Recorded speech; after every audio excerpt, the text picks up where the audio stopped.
Assalamualaikum warahmatullahi wabarakatuh. Perkenalkan, kami dari kelompok 2 dengan materi karakter, sejarah, dan pengembangan kurikulum IPS SD dengan dosen pengampu Dr. Haji Metroyadi SH MPD dan Ibu Diani Ayu Pratiwi MPD, yang beranggotakan Alfredi Setiawan, Sultan Arif Wandani, Anissa, Febri Agustina, Husnul Hatimah, Nadia Andini, dan Oksipani Rulita. Assalamualaikum warahmatullahi wabarakatuh. Perkenalkan, nama saya Nadia Andini, nomor absen 47, NIM 1910125320025.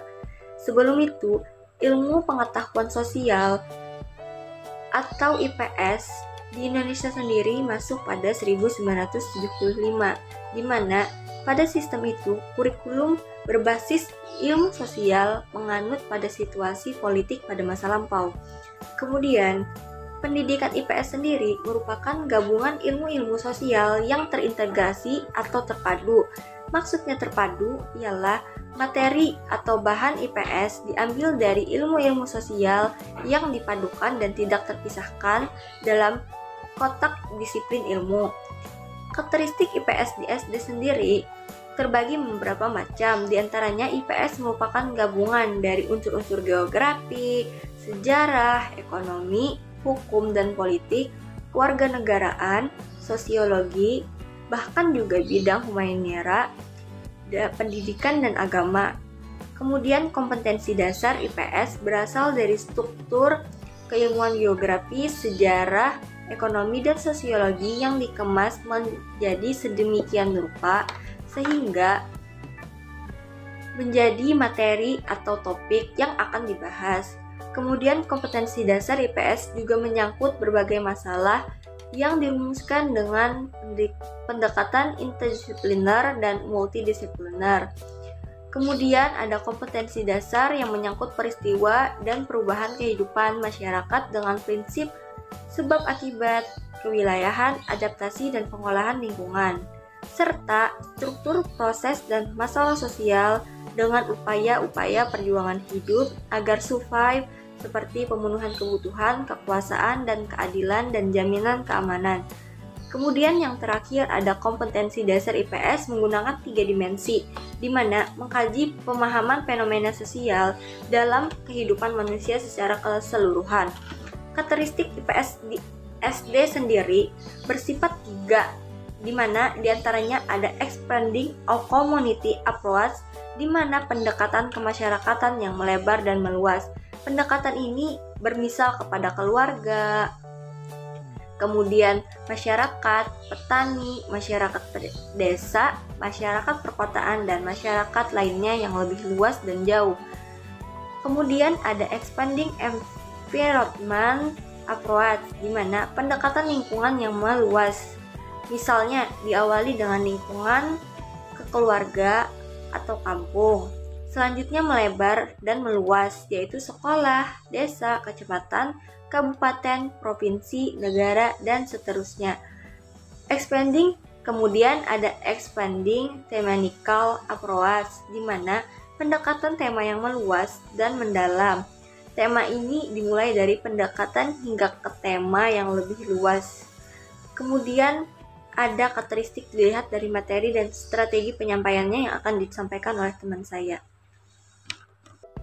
Perkenalkan, nama saya Anissa dengan NIM 19101252-20080 dengan nomor absen 28.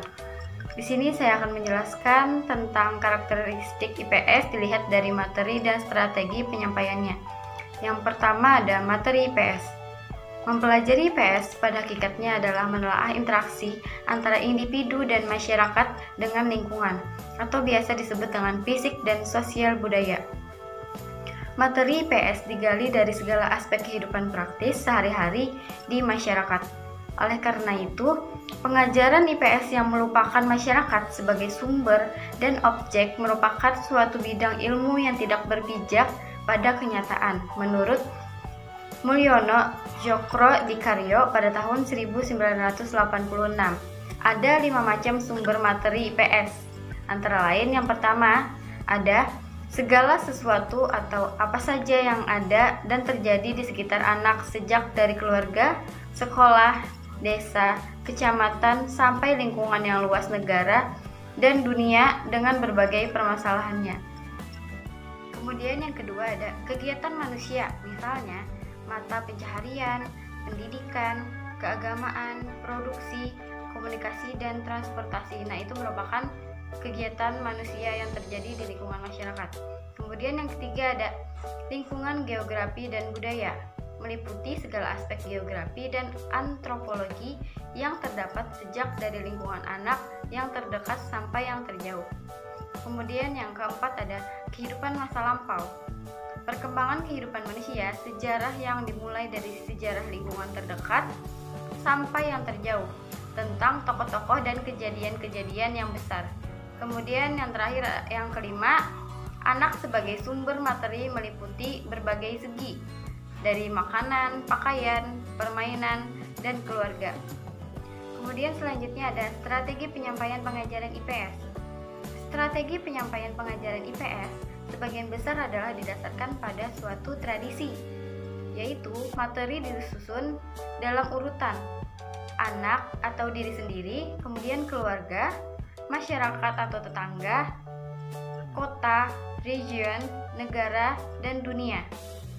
Tipe kurikulum seperti ini disebut Widening Horizon or Expanding Environment Curriculum menurut Mukminan pada tahun 1996. Tipe kurikulum tersebut didasarkan pada asumsi bahwa anak pertama-tama dikenalkan atau perlu memperoleh konsep yang berhubungan dengan lingkungan terdekat atau diri sendirinya terlebih dahulu. Selanjutnya, secara bertahap dan sistematis bergerak dalam lingkungan, konsentrasi keluar dari lingkungan tersebut, kemudian mengembangkan kemampuannya untuk menghadapi unsur-unsur dunia yang lebih luas. Oleh karena itulah, strategi penyampaian pengajaran IPS harus secara sistematis dari tingkatan yang terendah lalu menuju tingkatan yang lebih tinggi. Selanjutnya, sejarah perkembangan kurikulum IPS di SD. Pada tahun 1970-an, kehadiran IPS di tengah-tengah dunia pendidikan Indonesia jelas dipengaruhi oleh gerakan-gerakan pembaharuan pendidikan di Amerika Serikat. Ketika IPS sering dihubungkan dengan gerakan-gerakan The New Social Studies pada tahun 1970-an, embrio IPS untuk pertama kalinya muncul dalam seminar Civic Education di Tawamanggu, Solo pada tahun 1972. Berdasarkan laporan tersebut, terdapat 3 istilah yang digunakan secara bergantian, yaitu pengetahuan sosial, studi sosial, dan ilmu pengetahuan sosial. Dan istilah tersebut tidak lepas dengan padanannya karena di kalangan pendiri ilmu kealaman itu sendiri sudah muncul istilah ilmu pengetahuan alam atau biasa disebut dengan IPA. Nama-nama tersebut sekalipun berbeda, namun sebenarnya memiliki konsep atau makna yang sama. Dan akhirnya melalui keputusan Menteri Pendidikan dan Kebudayaan nomor 008-D/N/1975 dan nomor 008-N/1975 ditetapkan nama ilmu pengetahuan sosial atau biasa disebut IPS. Dan melalui keputusan tersebut, maka mulai 1976 berlakulah kurikulum baru pengajaran ilmu pengetahuan sosial di sekolah-sekolah di Indonesia.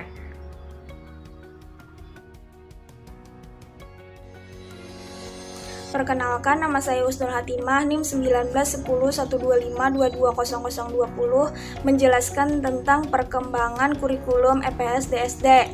Istilah kurikulum ilmu pengetahuan sosial dalam sistem pendidikan Indonesia dikenal sejak lahirnya kurikulum 1975. Sebelum pembelajaran ilmu-ilmu sosial untuk tingkat persekolahan menggunakan istilah yang berubah-ubah. Untuk tingkat persekolahan menggunakan istilah yang berubah-ubah sesuai dengan kondisi politik pada masa itu. Yang pertama, pembaharuan kurikulum EPS di Indonesia diantaranya 1. Kurikulum 1964. kurikulum 1964 menggunakan istilah pendidikan kemasyarakatan.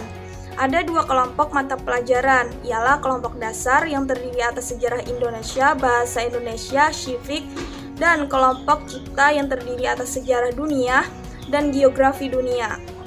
Dan kemudian digabungkan selanjutnya berubah menjadi pendidikan kewarganegaraan yang merupakan korelasi dari ilmu bumi, sejarah, dan pengetahuan kewarganegara. Yang kedua, kurikulum 1968. Nah, pada tahun 1968 terjadi perubahan pengelompokan mata pelajaran sebagai perubahan orientasi pendidikan. Nah, mata pelajaran di sekolah dibedakan menjadi pendidikan jiwa Pancasila, pembinaan pengetahuan dasar, dan pembinaan kecakapan khusus. Barulah, di kurikulum 1975 yang mengelompokkan 3 jenis pendidikan, yakni pendidikan umum, pendidikan akademis, dan pendidikan keahlian khusus. Dalam kurikulum 1975 dikemukakan secara eksplisit istilah mata pelajaran ilmu pengetahuan sosial yang merupakan fusi perpaduan dari mata pelajaran sejarah, geografi, dan ekonomi. Selain mata pelajaran EPS, pendidikan kewarganegaraan dijadikan sebagai mata pelajaran tersendiri, ialah pendidikan moral Pancasila.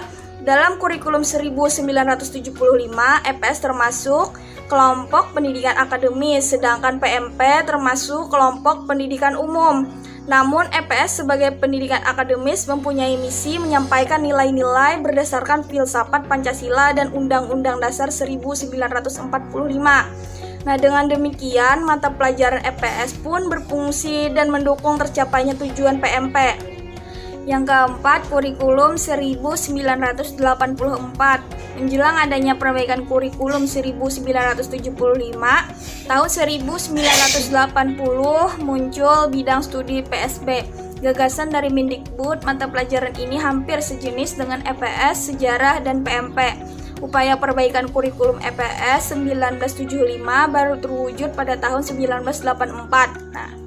Kurikulum EPS 1984 pada hakikatnya menyempurnakan atau memperbaiki kelemahan-kelemahan kurikulum 1975.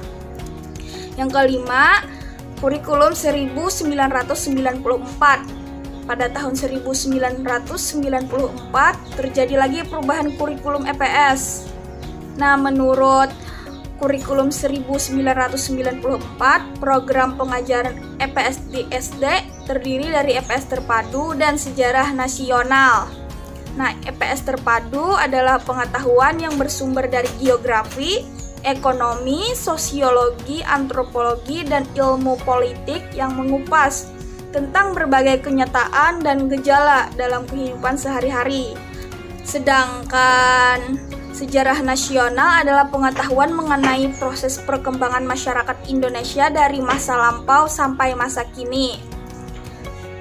Baik, kita lanjut ke kurikulum 2006.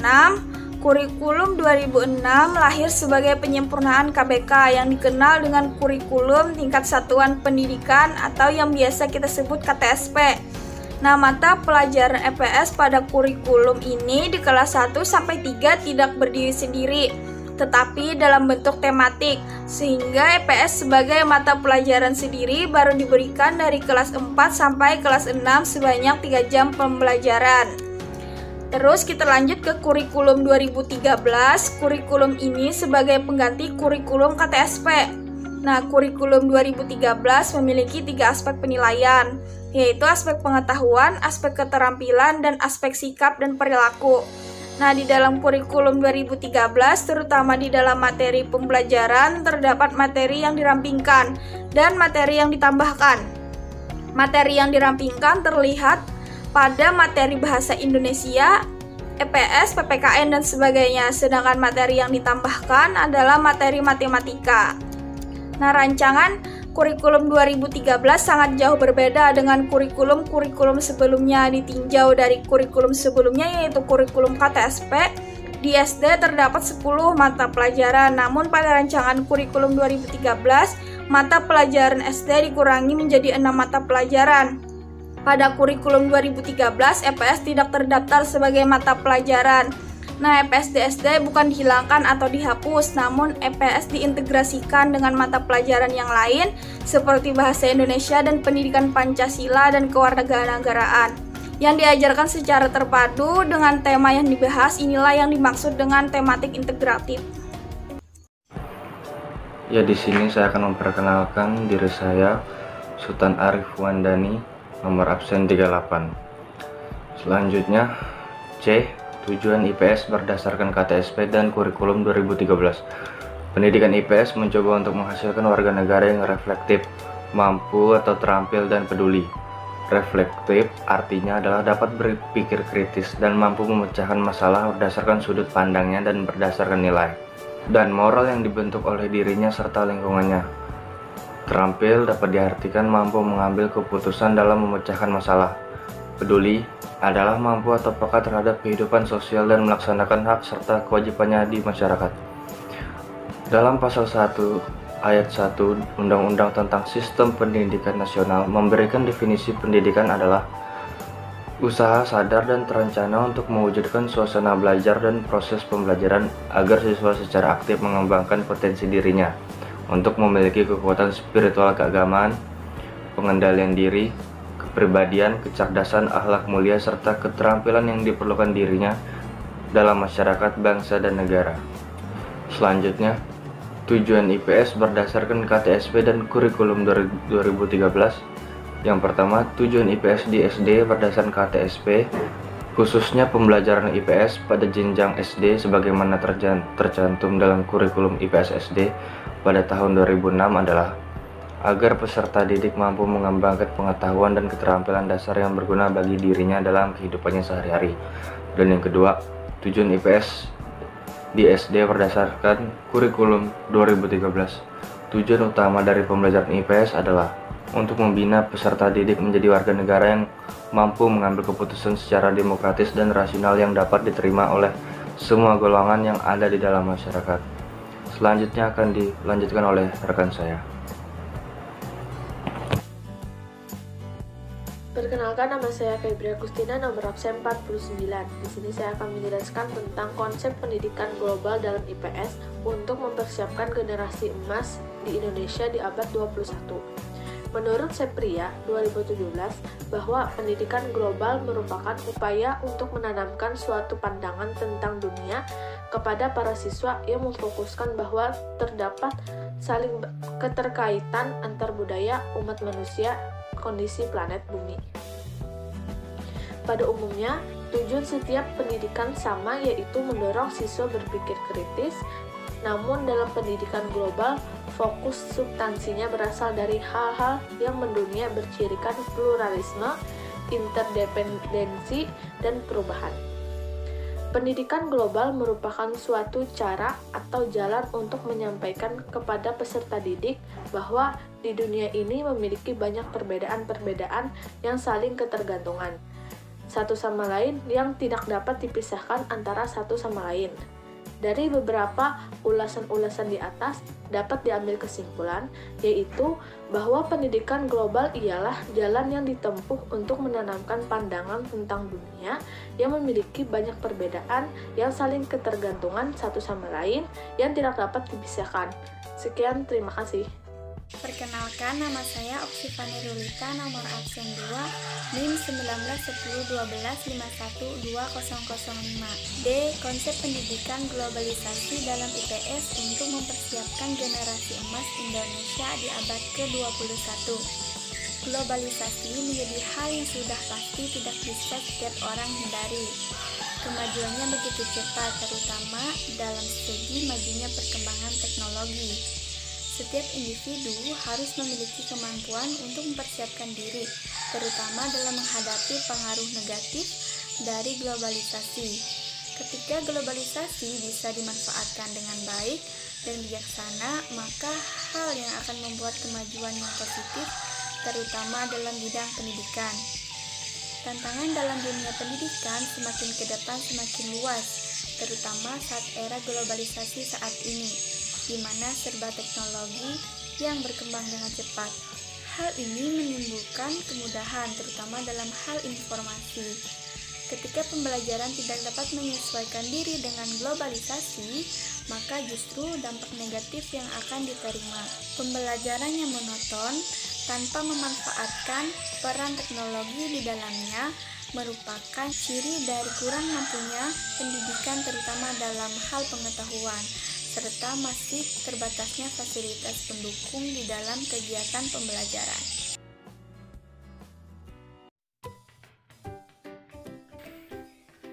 Assalamualaikum warahmatullahi wabarakatuh.